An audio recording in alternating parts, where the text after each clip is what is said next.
Hello everyone, welcome to the NPTEL course, Canning Technology and Value Addition of Seafood. In the previous classes, we were discussing about the concept of canning technology, history of canning technology, containers being used in canning and their properties. We have also discussed about different canning processes, heat penetration calculations and their importance in canning process. We also saw the spoilages that are involved in canning, and in the last class we discussed about the canning of different seafoods and what are the different considerations or parameters that need to be considered while doing the canning of these different products. In today's class, we will be discussing about value addition in thermally processed seafoods. We'll also discuss about the quality standards of seafood and other value-added products. Coming to today's class, value addition in thermally processed seafood products. The outline of the class is, it consists of 5 different topics: composition and nutritional quality of seafood, muscle structure of seafood, the spoilages that are very common in the seafood, and importance of preservation methods, and what are the different value additions that can be done in thermally processed seafoods and in other seafoods or the byproducts derived from the seafood industry. Now coming to the first topic, composition and nutritional quality of seafood. You are all familiar with the fish. It's a skeletal and cartilaginous fish or the cartilaginous body. The structure consists of either exoskeleton or the endoskeleton, and it might be cartilaginous in some cases. The edible part of the fish is generally muscle, and which accounts to about most of the weight of the fish. It is protected on the outer side by the skin and by a slimy mucus, and it also contains scales in some cases.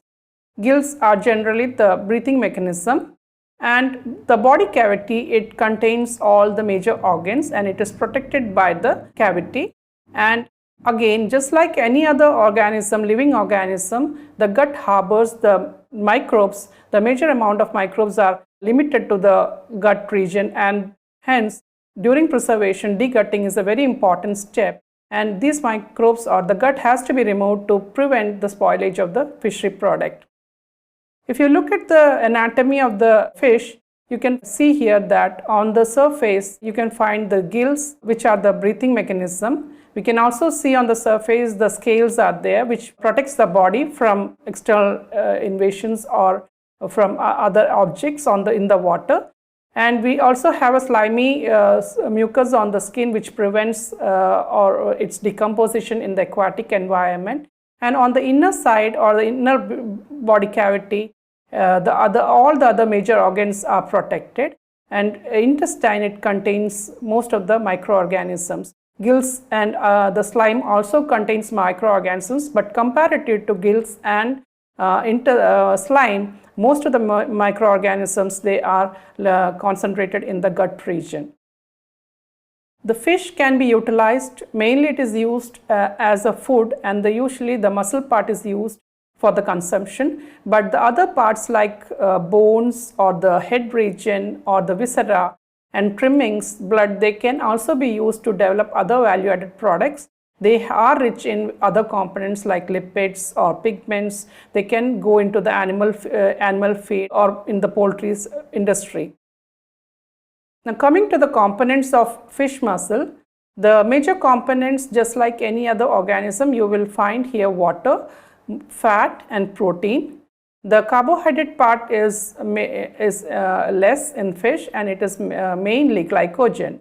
Water, it being the major component, it comprises of 70 to 80%, or it contributes to 70 to 80% of the body, and protein ranges between 15 to 20%, whereas lipids, it varies from species to species. Also, it is seasonal. It depends upon the season. So in some season it will be more, and in some season it will be less. And also it has been found that there is an inverse relationship between fat and water. So in spawning season, when the fat content increases in the body, obviously the water content will come down. So, and in fish we find the deposits of fat in liver, whereas in case of fatty fish, the fats are deposited in the muscles. Apart from the major components like water, protein and lipid, we also find glycogen, minerals, vitamins, water extractable components. In case of plant-based or animal-based or terrestrial-based foods, the carbohydrate content also forms a major component, but in case of aquatic products or the fish, it is a minor component and is generally in the form of glycogen. Now this table, it shows the nutritional facts about different fishes, and if you look at the table here, the protein content is generally high in the fish, and most of the fish, they are considered as the cheap source of protein. Now coming to the components, let's see each component, and water is the first or the major component. So like I said in the beginning, 72 to 80% of the fresh weight, it comprises of water. And if you look at the Bombay duck, it's a Harpodon neharius, that's a scientific name for the Bombay duck, and it is seen in the Indian coast, mainly in the Bombay region. It has very high amounts of moisture, that is 90%, and usually it is dried immediately to reduce the moisture content. Moisture is very important for all the physiological functions in the body. And generally, this moisture or the water in the body, it can be classified into two types, that is bound water and free water. If you look at the figure at the bottom, you can see that there are free waters and bound water. These bound water, they are tightly bound to the protein molecules or the macro components due to the charges present in the protein, and these are not freely available for any activity. And since they are bound closely or bound tightly to the proteins, they have reduced mobility. Whereas free water, they can just be squeezed out, or just by applying a mere pressure, you can remove the water from the tissue. So that is the free water, and it is generally held inside the cells. Now, why water is important? Because all the microorganisms, they need moisture or they need water to grow, to multiply. And in food or in fish, where you have high amounts of moisture, this moisture content has to be brought down by some means so that you can regulate, you can control the growth of microorganisms. And in case of food, we generally go by two terms, that is moisture content and water activity. Moisture content, it gives an idea about the free water content that can be evaporated out when you are subjecting the food to the drying. Usually we follow the AOC method, where you dry the food at 105 degrees centigrade, and the difference between the samples, it indicates the moisture content. Whereas water activity, it is the measure of the availability of water molecules to participate in chemical and biological reactions. These include both microbial and enzymatic reactions. Now, it is very critical, water activity is very critical for the shelf life or the safety of the food, also for the quality of the food. And generally correlate water activity and bound water, it shows an inverse relationship. That means if the product is completely dried, then even the bound water will be utilized, or it will be removed from the body, and thereby the water activity will come down. So if you look at the figure here, the water activity of 1 or above 0.5, you can see that most of the microorganisms, they can survive. Even you can find molds and yeast and microorganisms, bacteria, but at water activity below 0.5, these organisms, they then cannot thrive. And most of such foods like biscuits or dried powders or milk powders or dried vegetables, they have lower water activity, and because of this reason, they can be stored for a longer period and without any spoilage. So fish has higher water activity, and that is the main reason why it shows spoilage. And our intention should be to reduce the water activity by employing some means, some processing means. You can go for conventional method, or you can go for some novel method and reduce the water activity so that it will not be available, the moisture will not be available for the growth of microorganisms. Now let's see the second major component, that is protein.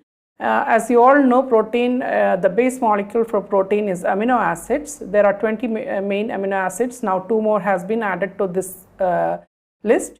And proteins, they range between 15 to 20%. And just like lipids, they also show variations with season, feeding and spawning, etc. So for example, if there are a lot of food available or the feeding grounds are plenty, then those algae or the organisms that are available in the feeding grounds, they will be consumed by the fish, and this will increase the protein content. Similarly, during season, whenever if a particular season is rich in particular organism, then fish will feed on those organisms and their protein content will be increased. So generally it ranges between 15 and 20. And the fish has, generally it has two types of muscle, that is light muscle or white muscle and red muscle.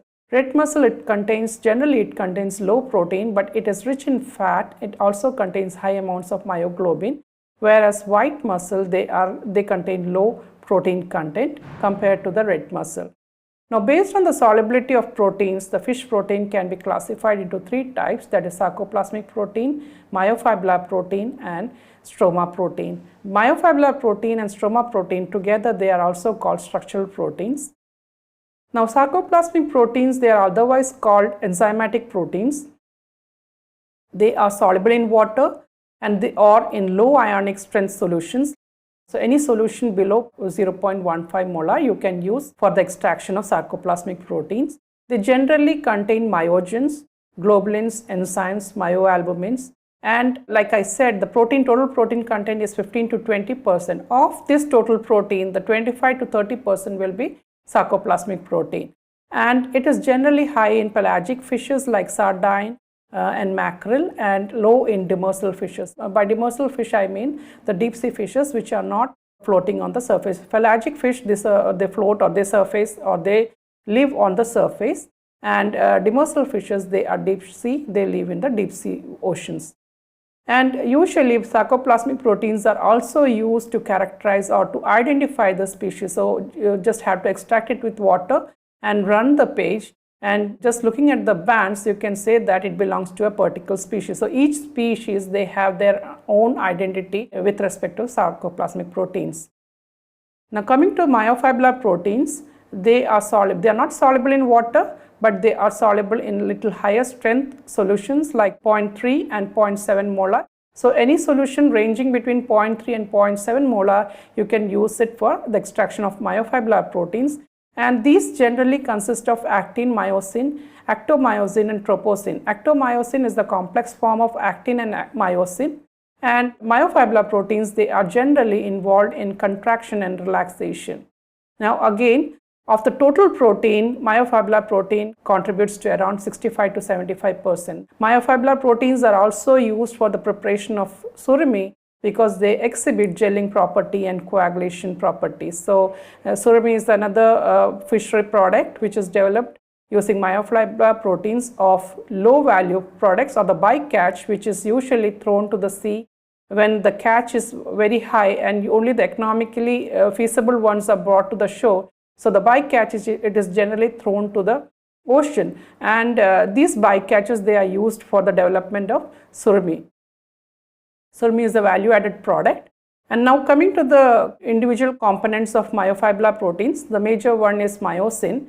And as you all know, the myosin is a heavy molecular protein. So it is 500 kD, and it's a thick filament, and it contributes to around 40 to 60% of the total myofibrillar proteins. It consists of 6 chains, that is 4 light chains and 2 heavy chains. And these 4 light chains, they contribute or they form the myosin head, whereas the heavy chains, they form the tail portion, and the entire myosin is used or it participates in the contraction and relaxation of the muscles. Also, they participate in the conversion of adenosine triphosphate. So the next component of myofibrillar protein is actin. Actin is a thin filament, and it comprises about 22% of the myofibrillar proteins. Actin can be in 2 forms, globular form, then it is called G-actin, and if it is polymerized, it forms fibrous or filamentous structure, it is called F-actin. And both has important functions in contraction and mobility. Now the actin and myosin, they complex together to form actomyosin, and actomyosin also plays an important role in the contraction and relaxation. The next components of myofibrillar proteins are troponin and tropomyosin. And troponin, it contributes to 8 to 10% of total myofibrillar proteins, whereas tropomyosin, it contributes to 5 to 10% of total myofibrillar proteins. Troponin, it can be classified into troponin C, that is, if you look at the figure here, it is denoted as T and C, and we have T and T, that is troponin T, that binds to the troponin, tropomyosin, and then we have troponin I, that is inhibitory protein. So there are 3 troponin types, and tropomyosin, it is a polypeptide chain. It consists of 2 polypeptides, alpha and beta chain, to which you will find the troponins are attached.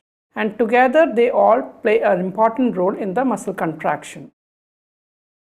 Now coming to the third component of protein, fish protein, is stroma protein. Stroma protein is also called connective tissue protein, and it mainly consists of collagen in the fish, and whereas in higher animals you will find the presence of elastin. And collagen, it is soluble in neutral salt solutions. It can also be extracted using dilute acids that like acetic acid, and you can also use alkalis, and it contributes to 3 to 10% of total proteins.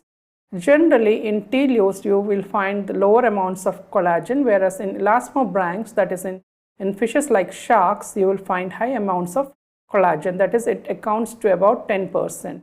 And collagen, along with the myofibrillar proteins, it contributes to the texture. So therefore these are also called as structural proteins. Now the basic unit of collagen is a tropocollagen. It's a helical structure, and this triple helical structure, it contains or it encloses GAGs, that is glycosaminoglycans or glycoproteins, and these are very important for bone health. For the osteoarthritic people, collagen is very important. It helps in restructuring of the body. And collagen, it contains the major amino acid is glycine. It also contains proline, alanine, and hydroxylated forms of proline and hydroxylysine. Proline is a distinguished amino acid in collagen. To decide or to understand whether it is a collagenous protein or myofibrillar protein or any other protein, if you look at the percentage of protein, you can make out whether it is collagen or not. And the hydroxylation of proline, it forms hydroxyproline, and which causes bending in the collagen. Now, denaturation of protein is another important concept, and you all know that in native protein, the proteins, the secondary or the tertiary or the quaternary structures of the proteins, they are intact. The moment it starts undergoing denaturation, it starts uncoiling. So it can happen when the proteins are subjected to external stresses like acids, bases, salts, solution heat, or radiation. So immediately, as soon as these changes happen, that is chemical or physical changes happen, the protein structure is lost and it gets denatured. So the native structure of the protein will be lost. The fish proteins, they are rich in most of the amino acids, and therefore they are also considered as important source of protein, and they are particularly rich in lysine, but the tryptophan amounts are less in fish protein. Now coming to the third major component, macro component, that is lipids. Lipids are complexes of fatty acids. It contains 3 fatty acids and glycerol molecule. We are all familiar with the structure of lipid. And lipids can generally be extracted using solvents like chloroform methanol water mixture, or you can also use diethyl ether or petroleum ether. So these solvents, they help in extracting crude lipid. And generally it contains fatty acids, glycerides, phosphoglycerides, sphingolipids, aliphatic alcohols, waxes. All this depends upon the functional groups that is attached to the backbone of glycerol. Then triacylglycerols, they are the major constituents of lipid, and generally the lipid content, it ranges between 0.5 to 18%, and this variation, it is mainly dependent upon the season or the maturity stages of the animal. And in lean fishes, generally the liver is the organ where the fats are stored, whereas in case of fatty fish, the fats are stored in the muscle tissue. The lipid distribution is not uniform throughout the body. In the head region, it is more, and when you move towards the caudal region or the tail region, the lipid concentration decreases. Again, based on the muscle distribution, the lipid composition is also different. The dark muscle, they have high amounts of lipid concentration, whereas in white muscle, lipid concentration is much lesser. Now, lipids, the fish, they are rich in polyunsaturated fatty acids, and these polyunsaturated fatty acids are classified as omega-3 and omega-6. These are the major ones which we find in fish oil or the fish lipid. And omega-3 and omega-6 fatty acids, they have lot of benefits. They help in regulating cholesterol, maintaining blood pressure. They prevents Alzheimer's and dementia in elderly people. Even in infants, they help in the healthy growth of brain and eyesight. So generally, PUFA is recommended for any age group. And it consists of omega-3 fatty acids like docosahexaenoic acid and icosapentaenoic acid. And it also contains linolenic acid, and linoleic acid and arachidonic acid. They are omega-6 fatty acids. And this numbering, omega-3 and omega-6 fatty acids, the numbering is because of the double bond from the methyl end. Now, lipids undergo oxidation, they undergo rancidity, and rancidity is the process which indicates that the lipid has undergone some spoilage. So, lipid can undergo hydraulic rancidity or oxidative rancidity. Generally, in case of hydraulic rancidity, enzymes are involved, lipase is involved, and this happens in the presence of water molecules, whereas oxidative rancidity happens in the presence of oxygen, and there will be a catalyst, either copper or iron will be present as a catalyst which will speed up the reaction of rancidity.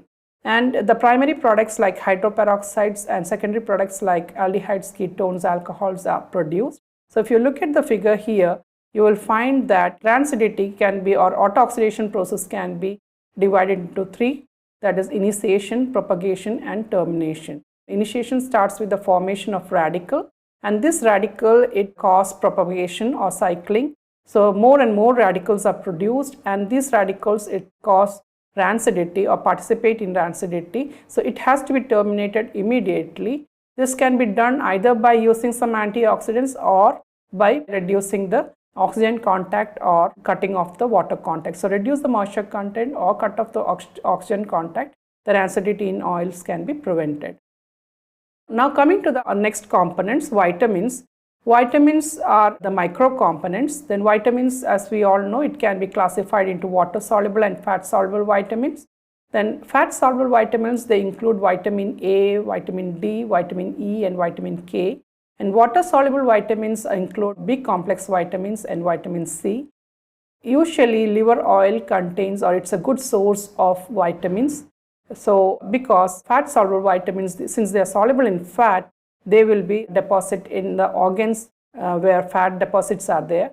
And since in lean fish, the liver is the organ where the fats are deposited, vitamins are also richly found there. In cod liver oil, we find abundant amount of vitamin D, and in shark liver oil, vitamin A is abundantly found. So along with the benefits of fatty acids, omega-3 fatty acids or polyunsaturated fatty acids, we will also find the benefits of vitamins when they are consumed.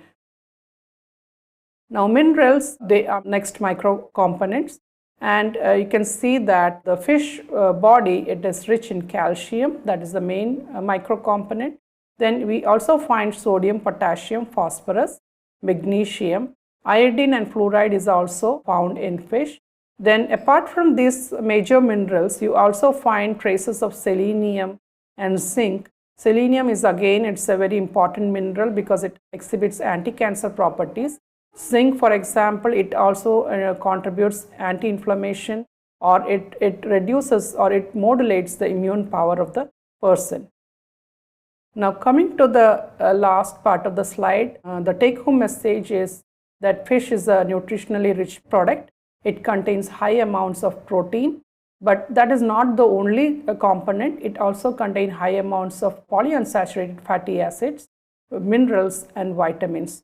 And since they contain high amounts of proteins and minerals and moisture, it is necessary that we adopt some processing methods or preservation methods to reduce the enzymatic changes or biochemical changes in the fish, so that its nutritional quality can be retained as such in the product. So with this, let's end the session. Thank you.